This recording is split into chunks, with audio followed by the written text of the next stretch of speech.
Hello, everyone, and welcome to an exciting new pilot episode that will probably not be picked up by the TGI network after this episode.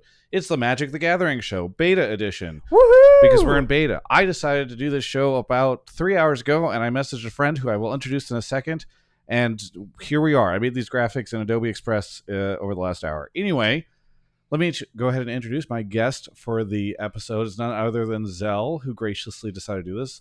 Zell, what's your background in Magic the Gathering?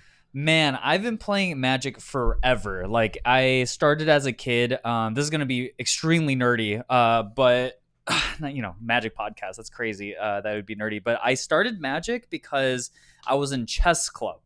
And between rounds at a chess tournament, a lot of people would either, play video games in between. Like, they would bring their, CRT and, Nintendo 64 or whatever. And some kids would play Magic the Gathering, and I thought the Magic cards looked really cool, and that's actually how I got started. I started back in when Mercadian Masks was coming out. Actually, Prophecy, the third set of that block, and then none of that means anything to me, but it's ancient history. It will to some people who watch this. It might as be written on a Rosetta Stone because of how old that is. But yeah, in any case, I've been playing Magic forever. I've been playing it on and off for 20 plus years. So.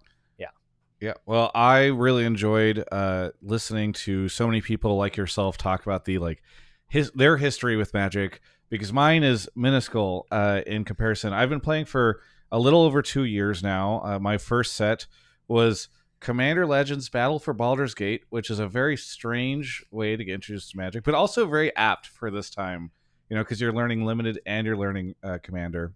And I guess we should say what we normally do. I've created content in the League of Legends esports space for a long time, and just fallen in love with Magic over the last 2 years. Started going to a ton of different events. We're going to talk about one of them in just a second.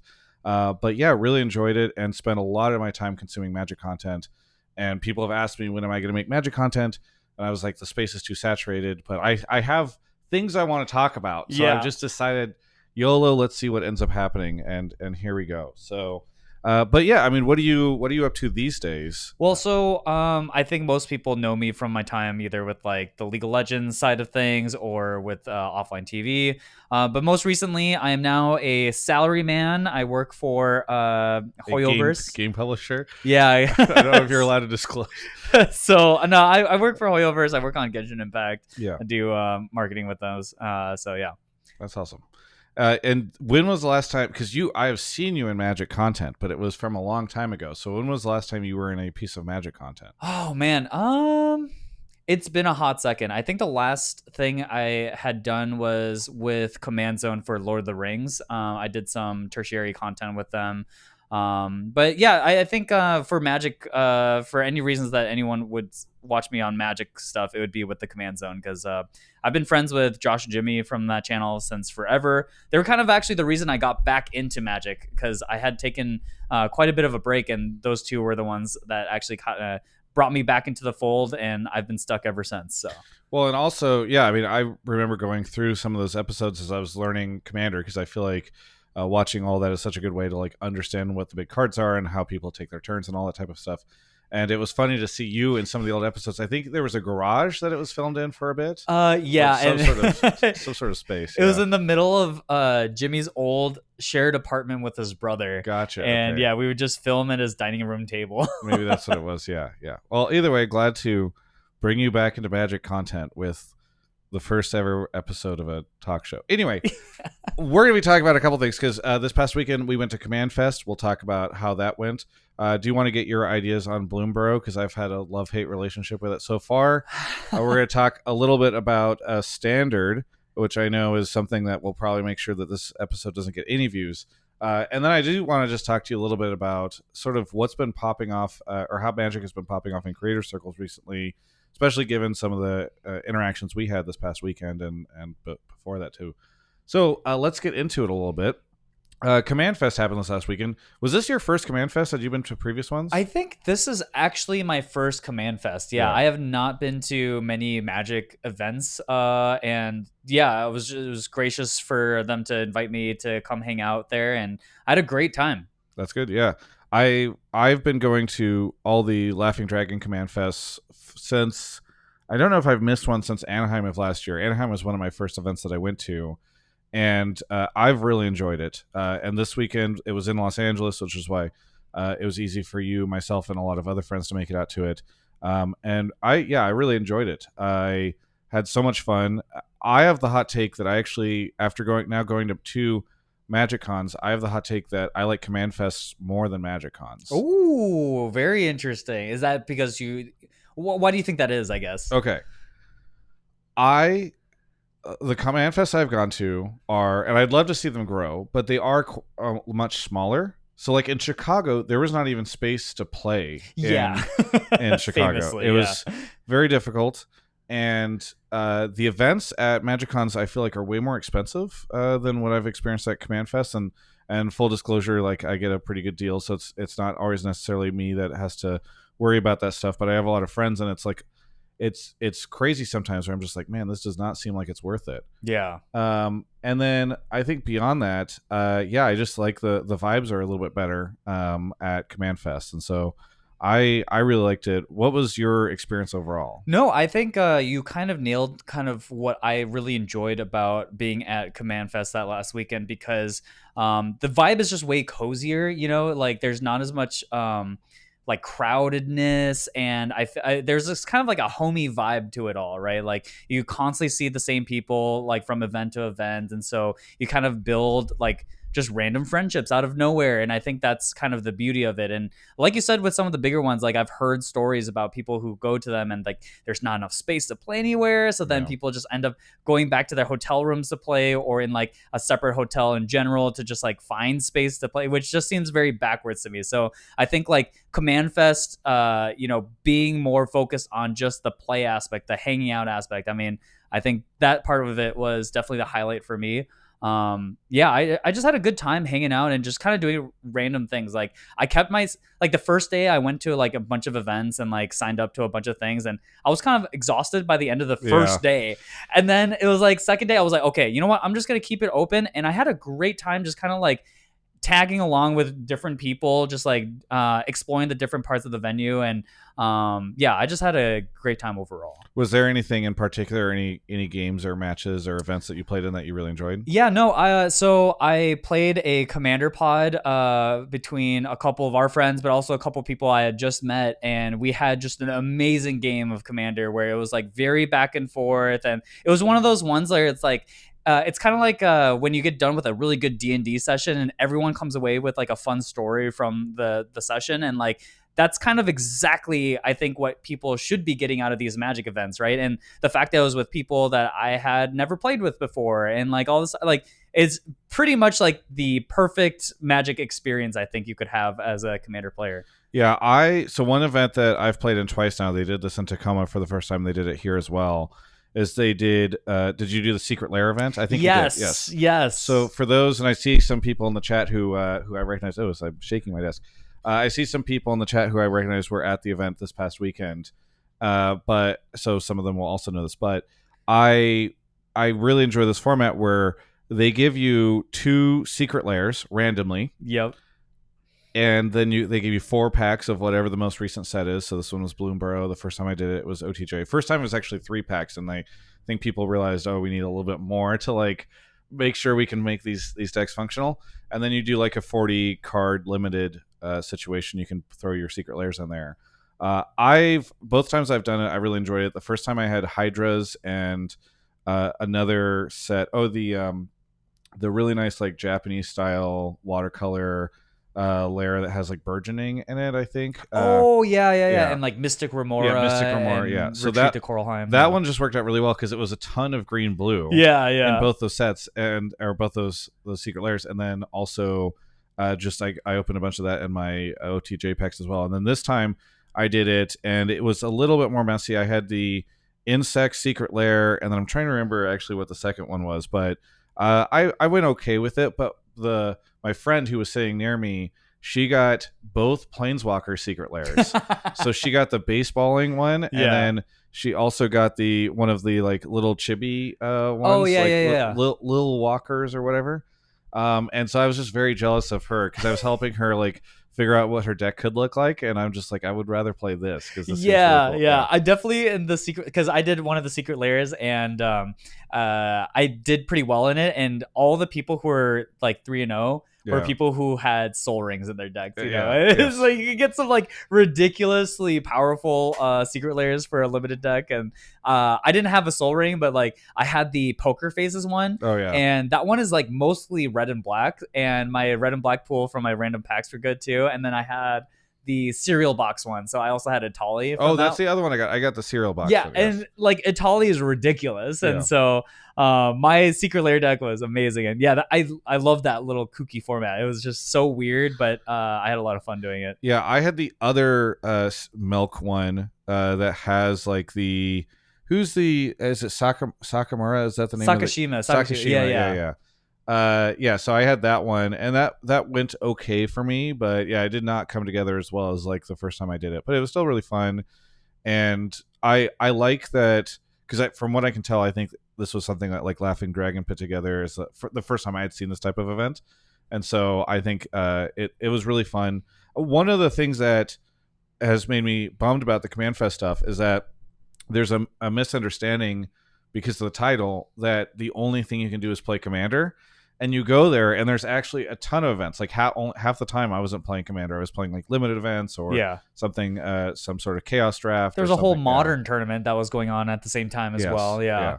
And so I do like I hope Command Fest grows, but I think it's going to require a lot of communication from like Wizards and other people on like what these things are and how often they're happening. Because I also think there's just like MagicCon goes massive, and then the Command Fest I think I've never seen anywhere near that. And part of that is because like at MagicCon they're doing all these big things like bringing out game nights and all that, and doing panels and reveals and all that. But I do think that there's probably a bigger audience for Command Fest than we see at these things. So. Yeah. You know, actually, it's funny because this was my first time going to a Command Fest. I didn't know what to expect. And so in my head, I visualized MagicCon because that's what is like advertised a lot bigger, you know? And so I was like, oh man, there's going to be a lot of people. Better get my social battery ready. Like, here we go. And it was a lot more, it was a lot more homey than I thought it would be. And, yeah, I don't know. It was definitely, that one was, since I've gone to a lot of the ones on the West Coast, that one is definitely the lightest in terms of attendance. Yeah. I think it's really hard for, I've talked to the organizers a little bit about it. It's hard for them to figure out how to like activate in LA, maybe because it's like so sprawling that's like hard to get the word out. So I don't know what could be done there, but I really would like to see more people become aware of these events because I think they are very fun. Anything that you would change about your experience, or any sort of anything that you were like, oh, I wish this was different? Not really in terms of the events. Like I thought there was like just a good mix of events that you could do. Like I really did enjoy the kind of weirder events that they put on, like the one you said, Secret Layers one, but I also did a collector booster box sealed, and that one was absolutely nuts, and I had a great time playing those games. I had like 6 planeswalkers in my decks. So I had a Jace, I had a Teferi, it was bonkers, and I had a lot of fun doing that. So like I loved having those events, and then they had the on-demand drafts, which I did also with some friends, and I just got to experience like all different parts of Magic, and I think that whole thing is great. If I was to change anything at all, is I didn't love the venue. Like the one thing is like it wasn't so bad when it wasn't crowded, but as soon as especially Saturday, because Saturday was the big day, you couldn't like hear anything. And there were a lot of pillars and stuff that made it kind of echoey because it was kind of like lower ceilings. Because for context, it was at an event space that was in a sort of office building. It didn't really feel like an office building, but it kind of was. And so it just wasn't the same thing as like a convention hall. And I think part of that is because they have to find like more affordable event spaces because these are smaller things. But I agree that wasn't ideal. The other feedback I want to give them at some point in time is because I do like a lot of the Zany events, and I think they're trying a lot of different stuff. But one of the events that I did with my friend was I did a 2HG like pre-release, re-release, chaos pre-release, release. I don't know. Oh, okay. Where each person got assigned each team got assigned 2 random pre-release kits. Okay. And then you built out of both pools, like out of both boxes, a single pool. You made 2 decks. And so some people would get WoW and LCI. Some people would get like maybe like Dom United and something else, or Lord of the Rings. Maybe I saw somebody. Our group, and this was really nice, but our two people got WoW and Modern Horizons 3. Ooh, big! You guys are up so big with that. So one, yes, it's like it's fun because the chaos events are kind of cool because you can hit big for the cost that you're buying in. Yeah. I don't remember how much this event was, but I think it was probably like, I don't know, $80 or something, $70. And obviously, you know, I think those MH3 boxes are probably going for like $50 these days. Yeah. And the downside became that we went 3-0 quite easily. Yeah. Because we were playing the first round, we were playing against somebody who had like WoW and I forget what the other. Oh, it wasn't MKM, but it was something more recent. Maybe OTJ. I think it was OTJ. And like we won when I played Emrakul. Oh my god! And then the next game we did something where is it Hopeless Nightmare from WoW, which is the 1 black mana enchantment that it lands on the board and each opponent discards a card and loses 2 life. Mm-hmm. Well, and 2HG, both people are discarding a card and the team is losing 4 life. Yeah. My partner played Felia, and after 2 turns, I realized that Felia bounces non-land permanents. And so we just started bouncing every turn the Hopeless Nightmare card, and every turn they'd have to each discard a card and they'd lose 4 life. Oh my god. So yeah, and then our third round we had to leave to go to an Olivia Rodrigo concert, which was very important. But thankfully our opponents had seen us building our decks because they'd sat across from us. Yeah. And I was like, do you guys want to split tickets? And they're like, yes, we would very much like to split tickets. So I think like sometimes the chaos gets a little too chaotic and a little too imbalanced, but I mean, it was really fun for us, but I did think like, okay, they probably should not have MH3 in that pool. Yeah, they probably should have kept it to standard legal sets, that's for sure, because MH3 is so much more powerful than those sets. So yeah. But either way, I did really enjoy Command Fest, and it sounds like you did too. You know, I was actually going to have this topic later on in the notes, but I do want to talk about the fact that I worked a little bit with the organizers to try to bring out a lot of creators, and it was very easy to find a lot of people, because the big goal for me was like, okay, we're in LA, let's get a bunch of people who I know like Magic but are not like necessarily Magic creators, because I knew the Magic creators would come anyway. And so easy right now because there are so many creators and people that are getting into this that are outside of it, right? Like I know Moist Critical started doing stuff. I think he has a separate channel where he's doing a bunch of card game stuff, and especially Magic. He's been on a bunch of stuff. We brought Iffy out, and I worked with FlyQuest and Laughing Dragon, so we held like a creator mixer the night before. We had a bunch of really cool people out. Ali from Dropout and Dimension 20 was there. There's just so many people that are getting into Magic right now on the creator side, and I don't know if that is like specific to creators or if it's like everyone's getting into Magic right now in the nerd space, and so that's also bringing in a ton of creators. Yeah, honestly, I've been saying this for a while now, but especially in the gaming space, Magic is our generation's golf. Yeah. Like when we were kids and our parents, like, they would have business meetings over playing golf. They would go out, and I feel like the same thing happens for us now, but with Magic the Gathering. And it's like the great connector among so many different people. And I've noticed it in the music space, especially. There's like a lot of bands love Magic, and the reason for that is because they're on tour buses a day in, day out. They don't always have access to internet and stuff like that, and so I know a lot of them played like Switch, like Smash and stuff like that, but also Magic the Gathering, because you could just play that anywhere. You don't need internet connection. You don't need that much space, and so like you go. This is really funny. I was at the Wiltern Theater to watch a metal band, and in the backstage they were all playing Magic. That's like how all did you they get were doing. Backstage to where they were playing Magic? I got a little friendly help. You got a hookup. Okay. Yeah. I had the hookup. It was Fit for a King was playing, and they were recently on some Magic content as well. But the music scene loves Magic, and then for the creator scene too, I think it's like a great way for people to kind of disconnect from their computers and like do something like social, but without like the actual socializing. Like I forget, there's like memes about this, but like it's socializing, but there's like an activity. And when Right. there's an activity, it's just so much easier for a bunch of introverted people. And so I just feel like it's just a great way for people to just go and hang out. And yeah, it's just exploded in popularity. I think Commander in particular is just got a very specific bug that just infects people because I think with a lot of games and stuff like that, it's like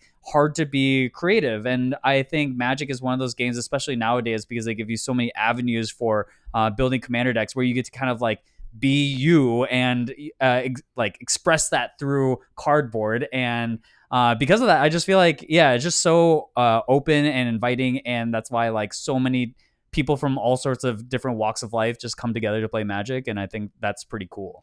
Yeah, I think that's really fair. I do want to shout out Kuro, who in the chat gave us a raid. That's really cool. We had 57 people come in. Thanks, everyone. We're doing the pilot episode of a Magic the Gathering talk show. We'll see how it goes.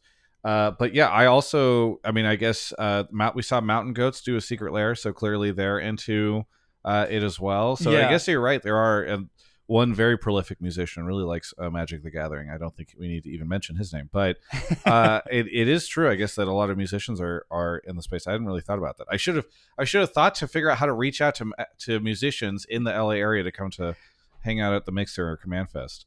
Yeah, I mean that's true, and I just feel like it's all over streaming as well right now, right? Yeah. I see Fats in the chat saying the Universes Beyond stuff is making a lot of people come into the space, and it's true. Like I know a lot of people who came in through Lord of the Rings, and then also I think even this past weekend I was playing a Commander game with somebody who said we were all talking about how long we'd been playing Magic, and he was like, "Oh, I was a Yu-Gi-Oh player, but I really like Doctor Who." And so when the Doctor Who stuff came out, I was like, okay, I've been thinking about trying this for a long time, so I guess I will. So I know that stuff is obviously increasing the player base, and I guess maybe streamers and personalities and all those folks are kind of coming along as well. Yeah, I think Universes Beyond was such a great thing for the game. I know like Magic boomers are like, and to be fair, like a lot of the stuff with the early Universes Beyond, there were some annoying things about it for sure. But like I would say overall, it's been great. Like again, like Magic becoming the Fortnite of card games is honestly a great thing. And like I think we're seeing that even with Bloomburrow, not to like talk about Bloomburrow ahead of schedule here, Sure. but like I feel like this set in particular, just like cute fuzzy little creatures, brings everybody in. Like I've been seeing so many more people be like, oh my god, there's a cute little raccoon, I want to play as the cute little raccoon. It's definitely been something I've been able to use to recruit people to my Magic group because, as you know, you've been there before several times. But I help run a like gaming and esports kind of mixer group that plays Magic every couple of weeks at different gaming facilities or esports facilities, and it was very easy to recruit a lot of people who had been skeptical for a while by just showing them the Bloomburrow trailer and then showing them like some of the cards like Mabel or whatever, and they're like, oh, I'll come to pre-release or whatever. So we've definitely gotten some people in through Bloomburrow. So I agree, it's not just Universes Beyond that's driving all that. But speaking of Bloomburrow, we are now, I think, about a month in since pre-release, maybe like 3 weeks since like release. What are your thoughts on Bloomburrow? Okay, so I guess I'll get the bad part out first. Yes. I'm a limited player, like diehard limited player. Yes. I love drafting.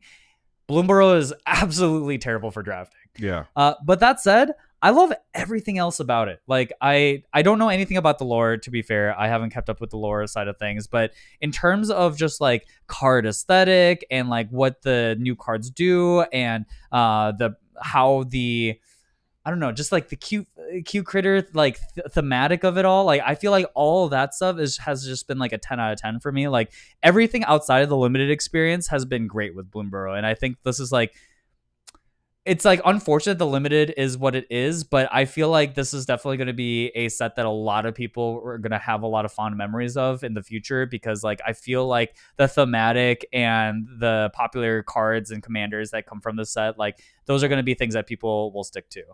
Yeah, it's so funny. So when the limited environment first came out, first off, I really had a good time at pre-release, and then even the draft after. And I remember some friends in the Discord that I'm in were saying like, oh, I don't really like this format. It feels too fast, and also like They just did not like, I think, the way that a lot of the games went. And at the time, I was like, I'm winning so much. This format is great because I was crushing. Had a bunch of, I was going a lot of the archetypes that I think a lot of people were not, which were like lizards and then like Orzhov bats and stuff. And I was finding a lot of success. And then I went to a store the first week and drafted, I think, right after pre-release, and went 3-0 by going rabbits for the first time because I was like, okay, I know rabbits are actually really good. I just haven't played them. And I was just like, man, I don't know why people aren't enjoying this set as much. And then I think everyone figured out the archetypes, and drafts became a lot more miserable. I started losing a ton more. And like, it's funny because I took a break for like a week from drafting. I was like, okay, I'm going to try a standard deck, which we'll talk about in a little bit. And I'm going to do this Command Fest stuff, and I'll play a little bit of Limited, but I wasn't even going to do like an on-demand draft. And I opened up Arena this morning, and I drafted what looked like a very good Lizards deck. And Lizards is probably my favorite archetype in the set, Rakdos. It's really fun, especially whenever you can get the card that what is it? It's the card that whenever you deal damage after combat, if they've dealt damage, you exile 2 cards. Exile, yeah, that card's so good. The red black one. And I had one of those, and I just like, I play rabbits, I lose. I play rabbits, I lose. The third game, I get paired against rabbits. They get stuck on 4 lands long enough, and I get enough removal that I am able to win. And then the fourth game, I just get mana screwed and I lose. And I'm like 1-3, and I'm like, why? And it's just like, I think I'm a little done with drafting this. I'd be down to draft it with friends because it's just like, the cards are sort of tangential to the fun that I'm having.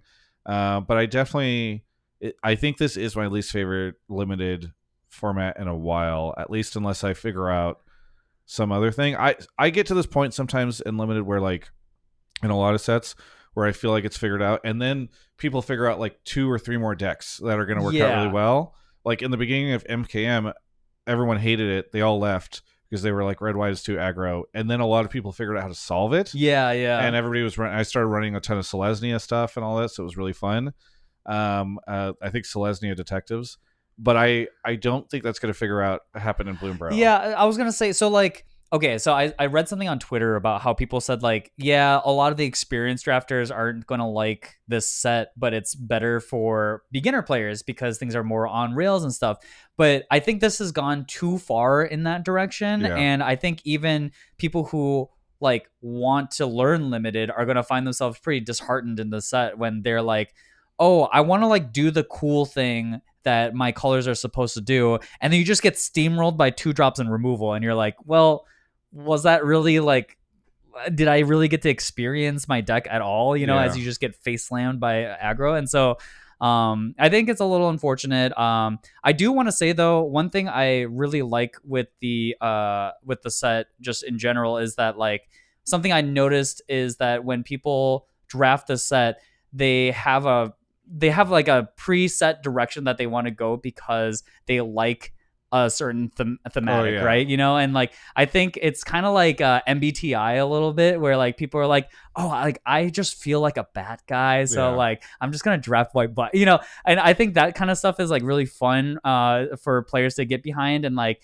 obviously for draft, like as a tryhard, I'm like, I'm gonna stay open and I'm gonna do whatever, but I do think like that part of the experience of Bloomburrow is like really, really interesting and fun, and I can see that other people have fun doing that. But yeah, the Limited, obviously, it's just like a little too on rails for me. It doesn't feel like, and this is a gripe I've been having with a lot of the recent standard Limited sets, is that like, I feel like tempo is just king always. And I don't get me wrong, Limited has always been about tempo, large part, but like, I miss having the option to do like a greedy 4-color deck and like doing something interesting with the like.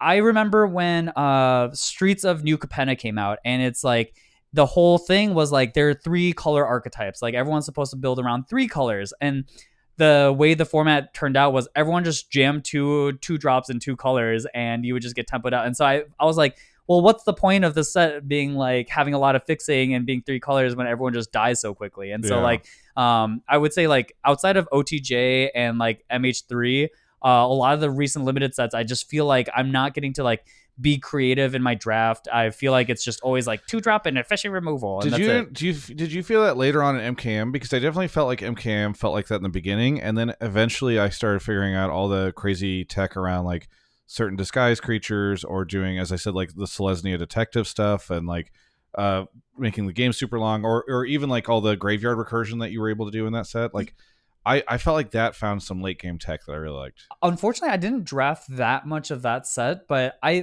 think that one was less like problematic from what I'm talking about. Yeah, I think the ones that I think are famously that way were like New Capenna, this set with Bloomburrow. I'm trying to go backwards in my brain here, but there was LCI, there was Woe, there was what else? Oh, there's Brothers War from a little bit before then. I don't know. Because I've definitely All Will Be One was the big culprit on this stuff. God, yeah, that one was tough. Yeah, that was the one that I think a lot of people have been comparing this set to, where they're like, if you don't have a 2-drop, it's really difficult to make progress back into the game. Yeah, and the stats also back it up too. Like I've been seeing some articles talk about that this set is the most stilted from being on the play on the draw that it's ever been, and that's like not a great thing, I think, especially like in context of Magic Arena, where you don't get to like switch off going first or second. Like sometimes you just get bad luck and you go second 4 times in a row, and that just screws you up for your gems, and that feels bad. And so you were talking a little bit about the archetypes. It's funny because Arena, sometimes I'm sitting there and I'm like, it really wants me to go green white, which I know is like, and I've been surprised because I'm like, shouldn't this be like fairly, like, shouldn't I be able to go other things because everybody else should be trying to pick this up? But I'll just see, like, I think what it is there's just so many green white cards that like all of them are bangers. Whenever they're getting through, you're like, okay, well, I should just take this, or I should just take this. But it's so funny because I just find green white to be so boring. Like, I just after I played it the first couple times, I'm like, okay, we're just gonna pass turns and I'm just gonna fill the board and like eat a carrot cake to like survive. and then, all right, now I finally pulled my rabbit's result, or rabbit's response, and go all in or something, and so then they die. So I definitely feel you on that. I'm hoping that something turns around and I'm able to enjoy it a little bit more, because I think there are some really cool archetypes that just did not work out. Like I wanted to really like Rats. Rats is like really unplayable. Yeah. Dude, recently, so I loved Lord of the Rings once I draft, especially once I figured out the Is It archetype, because once everybody started going into black red, it was so fun to do the like it was like Gandalf's Sanction or something. I forget what it was. It was like the one where it's like deals damage based off, it was like a trample spell. Oh yeah. That dealt damage based off of instants and sorceries, and then there were ways to recur it. I have really wanted to play like instants and sorcery stuff in limited ever since then. Oh my god. And I feel like OTJ tried to do this where you're like get rewarded for like double casting, and it just feels like the archetype has not found success. I know, and it's so sad because I love blue red, like I as a color pairing, and like these last few sets, blue red hasn't really felt like any good. I feel like they're always just like a little too scared to push it. And the Lord of the Rings spell deck was so fun. You get some of those like draw a card and then you get tempted by a ring. I forgot what it's called. It's Gandalf something. But then you could just like chain those together and do a lot of crazy things. And like to me, that's like one of my favorite archetypes. And so it was so sad when I found out that otters were just like the worst 100%. Archetype by a mile. And it was the second time that had happened to me in a row with standard sets where like the OTJ Is It colors were, I think, maybe the worst archetype from that. It was also just really rough. So I see people on Twitch chat, say, otters are unplayable, or you just need to get everything you need to make it to work. And so, I don't know. It's kind of a bummer. Oh, shout out to Anna Margaret. I'm happy that we have viewers. I will say they seem to just be all other creators, which I take both as a compliment and also nobody's going to watch this. So this will just be everybody in the industry and all our friends. But it's great to see them all here. Either way, I hope that we get to see some more stuff. I do like Bloomburrow. I'm trying to get to find some friends to play. In fact, maybe I should ask you this. I'm trying to find out what Jake from Jake and Joel Are Magic's schedule is this week, because I haven't played the pre-cons really. Oh yeah. I did the Precon Bounty Hunter event at uh, at Command Fest, and there was a younger teenager in my group who was just like, I'm just gonna kill this guy, and so he went all in on me. Killed everything I did, even was like, guys, don't target me. I'm just gonna drop as soon as he's dead, or I'm just gonna scoop. That sounds like a lot of fun. So I did not. I mean, it was fine. I was talking to people, and like I go into those knowing that I'm gonna die, and I'm there as a creator. But I would like to play. I really want to play the group hug deck, and I have all of them. So I'm trying to find a time this week to play some. I'm just curious how that event, because my pod also struggled a little bit just in general, and so but I think the event is fine, but it is a little unfortunate when you get people like that. yeah. I really want to try the different archetypes. And Margaret says Miss Bumbleflower is super fun to play. She was also cosplaying as Miss Bumbleflower this event, so she's kind of biased in promoting the Precon because I will say that one does look like the most fun out of the four.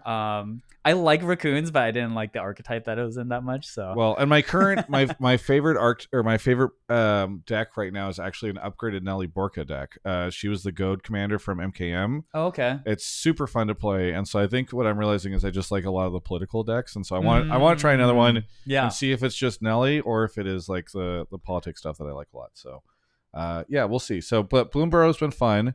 And in fact, Bloomburrow, I think, might be getting me into Standard. Wow, yes. That's crazy. Okay. Wow, we finally did it, Magic the Gathering. We have one Standard player in the universe. So I think Standard is actually popping off. Yeah, it is. It is. I don't know. So do you have any interest at all in it? Okay, so Standard.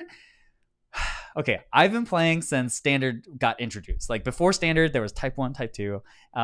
But Standard, whatever, has always been a meme forever. And for various reasons, like one, it rotates fast. And so you just, now things, I feel like they finally got to a place with Standard where now the cards don't rotate as quickly. And now people can actually like build decks and hope to keep their deck for a little while, which I think is great. I'm not going to lie to you. I have a little bit of an itch to play Standard, and part of it is just the non-rotation thing. Like, I like the fact that I'll be able to play a deck for a while and like get really good at one deck. And then two is some of the rewards I've been seeing for the Standard tournaments have been very enticing. I love anime, and so the Standard Cowboy Bebop. Yes, the Cowboy Bebop prizing, like that looks amazing. So I was like, okay, is this where I start playing some Standard? And I've played Standard here and there, mostly just on Arena. And like, I'm not gonna lie to you, like Standard has been pretty fun for quite some time. And like there hasn't really been a reason for me to want to play it in paper is like the only like reason I haven't done so. But with some of that prizing stuff, I don't know, maybe it's time. Yeah, so I love sort of the more like one of the reasons I have not played Constructed. So full disclosure for people that are watching this that don't know what I do. I mostly play Commander and Limited. I don't play Modern. I don't play a lot of the stuff, and it's because I like the more chaotic nature of the gameplay. Or like you have to play what you get, and that happens in Commander because it's singleton. I'm somewhat anti-tutor. It also happens in Limited, obviously, because it's like, what did you draft or what did you open in your sealed pool? So Standard has been, I've been somewhat interested in Standard, Modern, all these different things. But I do like the fact that now that I've been playing for 2 years, the majority of the cards in the pool are cards that I have played with. Yeah. And I own a lot of them. So it's like, okay, I could build these decks pretty easily. I started playing, because I had often played Standard just in like the best of one thing on Arena, just to like quickly like finish some quests or whatever. Gems or whatever. I started playing like the best of 3 version of it. Yeah. And it's been really fun to deal with like the sideboard stuff. And okay, how do I deal with like what just happened to me? Or how do I make sure that I'm like ready for whatever they're going to add in? And I've enjoyed it a lot. And then this weekend on Sunday, the store championships are happening at Next Gen, and that's the Textless Urza Saga, the Shark Typhoon. I know. Somebody at Wizards has like this like deep seated like hatred for people because they just keep making the wordiest cards in Textless promos. I appreciate that person. Well, it's also so funny because like so you tell me, I don't know how this happens, but and I know why they're doing it, because they're trying to get Modern players to play Standard. but like it's a modern card. Yeah, I You know. can't. It's a promo that you can't play at all in any of the decks that you're competing in. Yeah, I don't know And about so that. I feel like this is just their plan. Is like, okay, well, we need a card that we know is going to be in demand and valuable, and also like hopefully we can get some modern players to come in. So the problem is I have a very exciting match that's happening in League of Legends that on Sunday, which is FlyQuest C9 in playoffs. And so I think what I might do is go to next gen and just like I'll probably lose really quickly and then be like, okay, Then now just I'll just hurry go, over. yeah, hurry over. But yeah, it's like this type of stuff has made me think about getting into standard.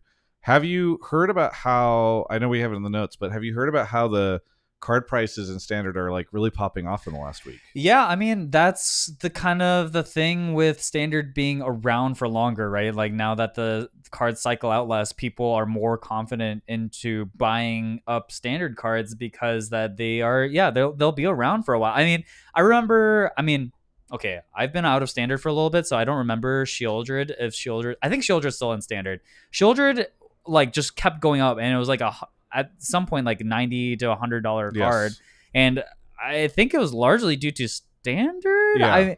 I'm not again not an I expert. think that was but like last year. I think around this time, it was like 50% of the decks were running Shieldred. yeah. It was the Nadu of standard at the time, you know.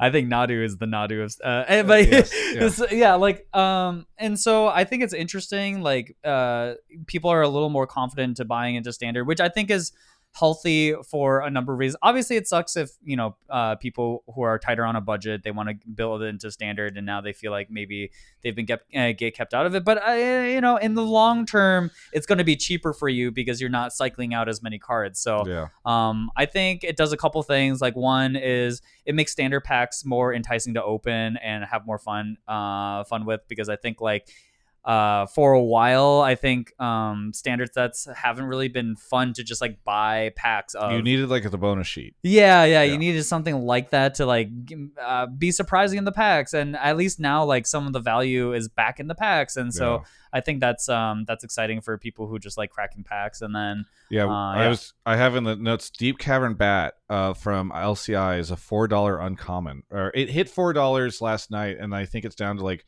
$2.75 because I'm sure everybody was just like, oh, uncommon, throw these up on TCG Player.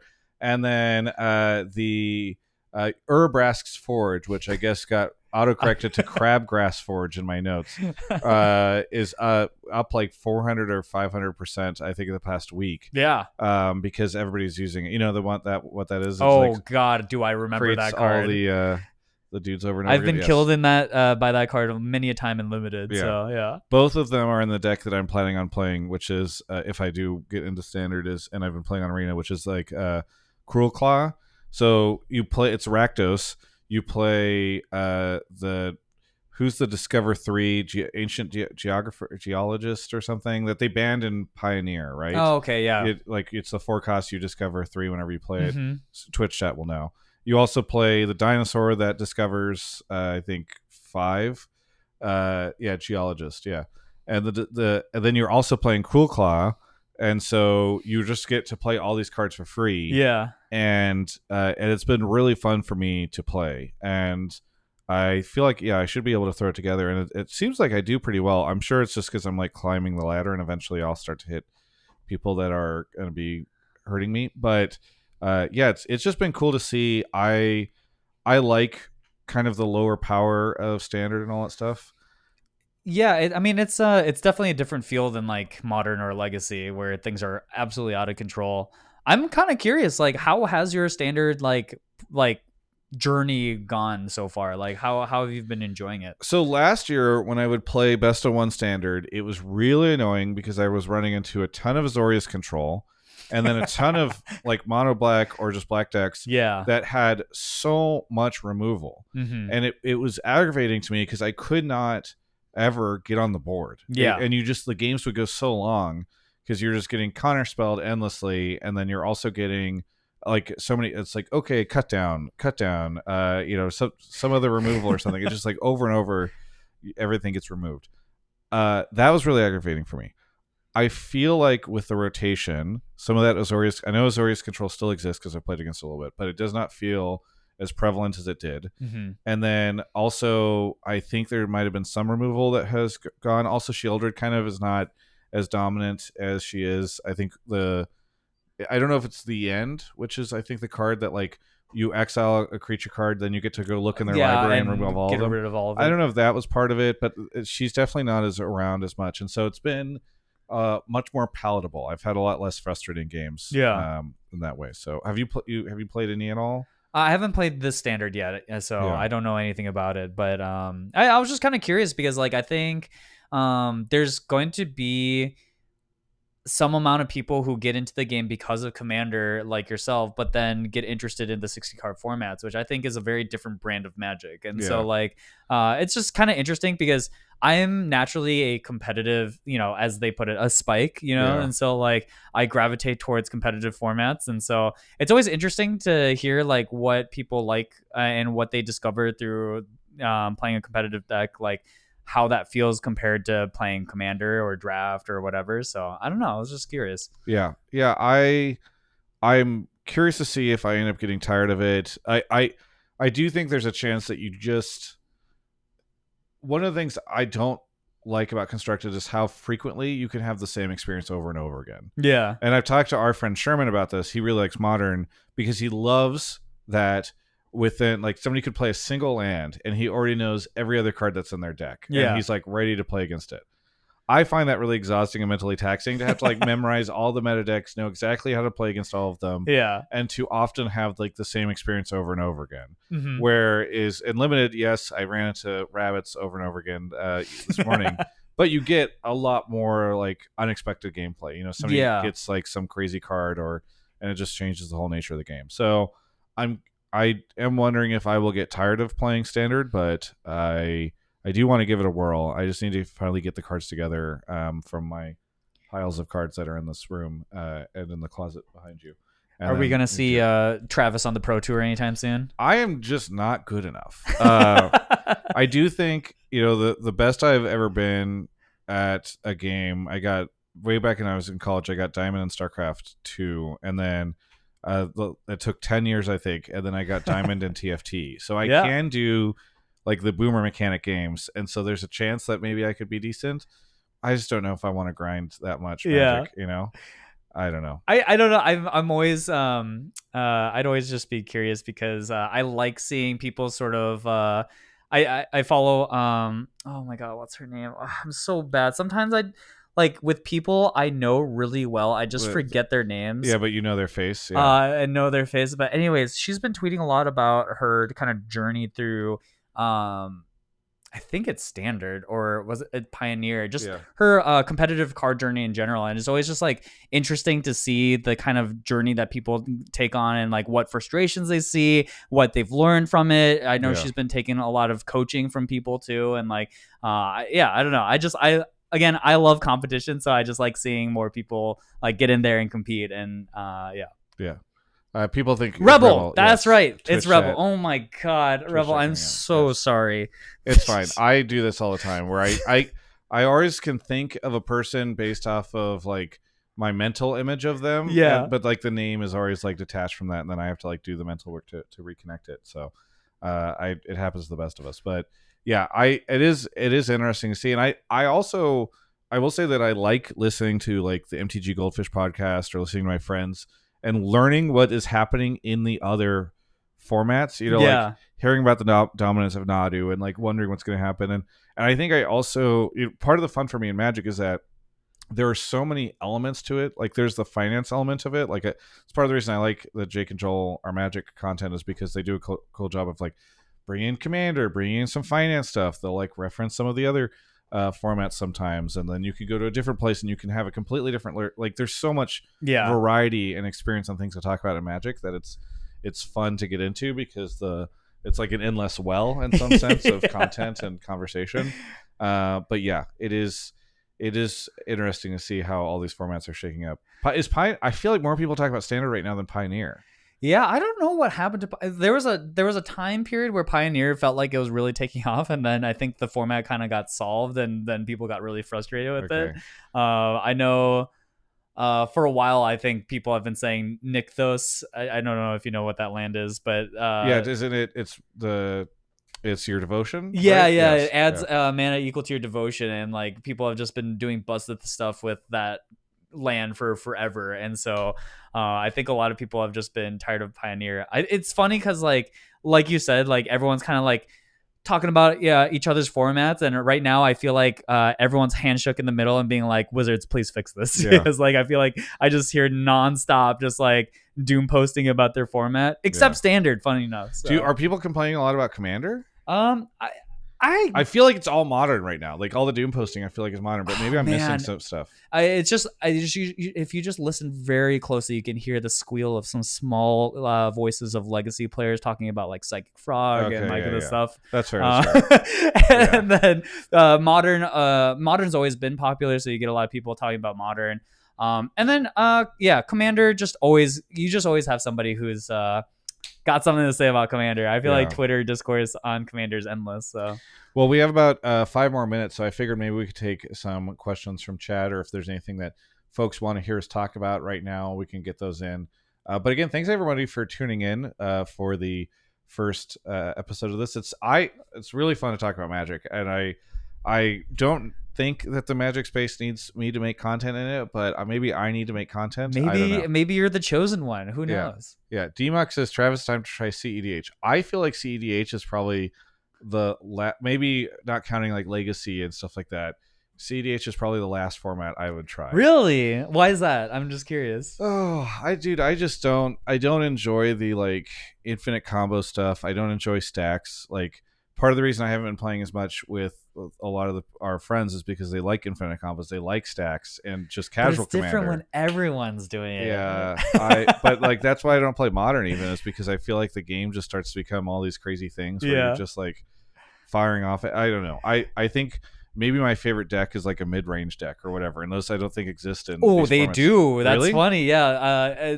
Stacks has been on the downturn, and it's fun. I've played one game of CDH. I don't know. I don't know anything about CDH, but I watch Play to Win religiously. Yeah. Shout outs to Play to Win. They're like one of my favorite Magic channels, and they play CDH on their channel, but they do it in like the most like casual, fun way possible, I feel like, and so I enjoy their content a lot. And CDH right now is actually just mid-range piles where like everyone is just trying to draw as many cards off of Ristic Study, Mystic Remora, these sort of things. And then the One Ring, and then everyone just fights over and over it. I guess Nadu has changed the format again, but I absolutely love that channel. And like it's made me want to play CDH a little more, but not as like an actual competitive tournament format, but as just like a fun format within the context of EDH. So, yeah. I see Ben in the chat. It's so funny seeing somebody. I don't know. Did this end up in some creator Discord? Because I did not expect to see so many people that I saw this past weekend in the chat. But good to see you. He says, "Great losing alongside you on Friday, Zell." So, yeah. Oh yeah, we got. Oh my god, we're like, okay, we're gonna play a quick game, and it was a quick game because we had a Liliana, the 6-drop one, Ulta like turn 5 or whatever, and we were like, oh. Okay, we scoop. Yeah. So, and then let's see what else we got. Damage. LOL. I like this question a lot. What are you guys hyped for more, the upcoming Marvel set or Final Fantasy set? I'm gonna be my hot take is the Final Fantasy set. Oh, I'm so excited for them. I mean, my name literally comes from Final Fantasy. Like, I'm so excited. So here's the thing, Travis. You know this, but maybe chat doesn't know this, but I need to start making Magic content and being noticed by Wizards because I need to get in the Final Fantasy stuff. Like, I need Wizards to like see me and hear me out because Final Fantasy is like one of my favorite game series of all time. I have a Final Fantasy tattoo, Final Fantasy 14 specifically, but I love Final Fantasy. I'm so excited to go broke for the set. And I need to get off my ass and start making content so that Wizards sends me an influencer package. That's like my dream goal. I just like for me, it's a couple things. One, I've probably I really do like Final Fantasy as an IP. I haven't played. I don't have a tattoo and I don't have my name based off of it, but I do like it as IP. I've probably consumed more Marvel content in the past decade than Final Fantasy content for sure, and because I don't play the MMO or anything like that, but I have a suspicion that the Final Fantasy stuff is going to be more enjoyable I'm a little worried at how quickly the Marvel stuff is going to be rushed out because I feel like the way it was announced, where they're like, it's like a twit logger essentially, or maybe even less. They're like, by the way, we're making Marvel, and I feel like that was right before an investor call. Yeah. So I feel like they like signed the deal that day probably for like a Hasbro earnings report, Yeah. and then like immediately are like, okay, guys, you're making some Marvel shit, go. So I'm a little. I like. I mean, I have not been. I feel like the Magic and design team at Wizards has done a good job, but I'm suspicious that it's going to come out a little half baked. Yeah, we'll see. We'll see. The Final Fantasy stuff I feel like has been known about for longer, and I also feel like the Final Fantasy stuff is going to feel like I am by no means a universes beyond hate or anything like that. I do recognize when like Doctor Who doesn't fit in as well as Lord of the Rings, and I feel like Final Fantasy is going to fit in more. That's pretty fair. I think, man, I think in general, this is weird because I think both Marvel and just Japanese companies in general are both famous for being hard to like work with their IP. Yeah. But for some reason, I feel like Final Fantasy, they'll get more creative stuff out of the designers than necessarily Marvel. I mean, we'll see. Like when it finally gets announced, like obviously Marvel has a huge wealth of like lore and material to take off of to make amazing cards. Like, don't get me wrong, I think the Marvel set's going to be awesome, but like Final Fantasy though, like I just somehow it's almost like, because for Final Fantasy, like some of the characters and stuff, they don't particularly have abilities that I automatically think of like how they would port into Magic necessarily, but I almost feel like that makes it better because like maybe that'll give the designers a little more leeway to like find something interesting from their lore and do something with it, and like that part of it I'm just really excited about. And yeah, I absolutely need a Zell commander. Yeah. So hopefully it ends up coming out. And then I think maybe one or two more questions. We have who else? Oh, Too Smug says any expectations you have for Duskmourn? I think you talked a little bit about your Magic content stuff and all that, but yeah, Duskmourn. Duskmourn, I feel like, is the wild card for this year. Yeah, so from the little bits that we've seen so far, I think a horror set that isn't Innistrad sounds freaking amazing, dude. Like I'm so excited. The art looks so weird. The showcase frame that they put out, I forgot what the card was called. Okay, so that showcase frame, it's the first time that I feel like I'm like, this does not look like a Magic card. And they've printed so many other cards that I'm like, this one looks, because it looks like it's from a different game. That's I think my issue. Yeah, but I'm excited for that. I don't know. I mean, you play a lot of other TCGs, so it makes sense. But yeah, I think in general, Magic is starting to really push the boundaries of like what looks like a Magic card, and I'm all for it. I think that's amazing. Obviously, I'm a little annoyed when cards are hard to read, like some of the secret layers are famous for this and whatnot, and I hope they don't go that crazy with the standard sets. But that being said, I love like what Pokemon does, what One Piece does with the foiling treatment of the cards and stuff like that. And like I feel like Duskmourn with its like really unique art style, like it's so stark from everything we've seen. Like I think those will look amazing, and I'm really excited for it. Oh wait, I should ask, which showcase one are you talking about? Because there's like the one that looks kind of more like a Japanese style card, and then there's also the one that looks like 80s retro wave, like VHS TV type thing.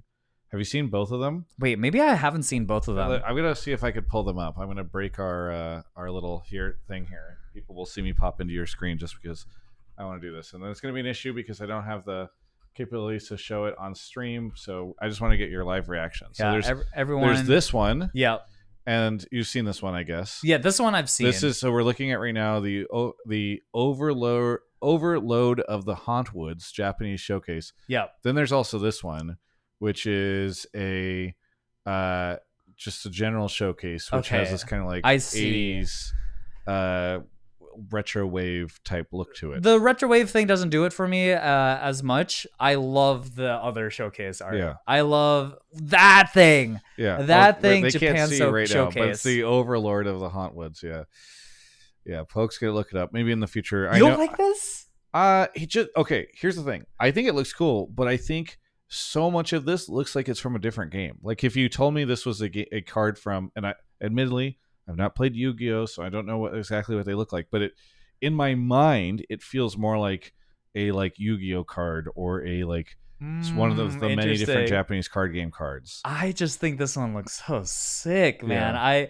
Yeah. To me it looks like oh my god, Hollow Knight. Like it looks like some weird mix of like Hollow Knight, So Dark Souls. the art looks cool. I take issue more with like the frame, the frame, and the typeface and all that stuff. okay, I mean the weird bold, I guess, is they must have just done that so that it's more readable. But Yeah. I like how full frame the art looks in that one. I think it looks really cool.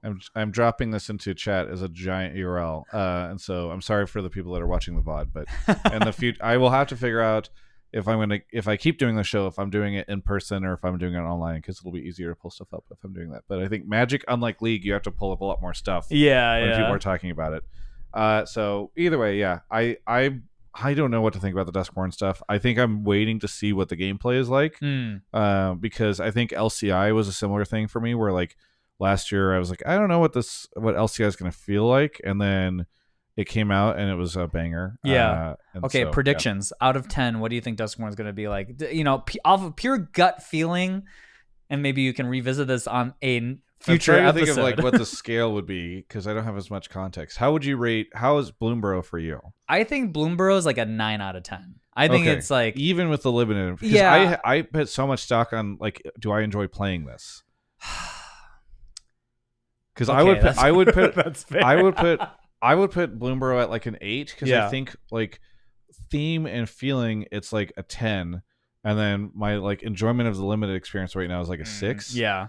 So I feel like it averages out to like an 8. Okay, yeah, that's fair. I think, but for me, it feels like a special. I'm gonna say like 8.5, because like I really do think that the set's theming and all that is just so memorable for me that like I think this is a set that like people will remember.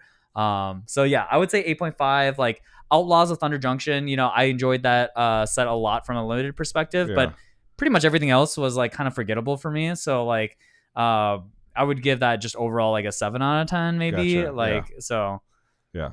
I liked the OTJ theme a little bit more than other people, but I was okay with just everybody having a cowboy hat. Yeah. I also didn't mind the MKM one as much, because I'm not like so Ravnica pilled, that I'm like so many long-term Magic fans were like, it's a boomer thing. This is not what Ravnica is supposed to be. And I'm like, what is Ravnica supposed to be? It's like a city with like guilds. See, and like that's the whole theme. You weren't there when Ravnica first came out, and it was like, oh my god, like that was like one of those times.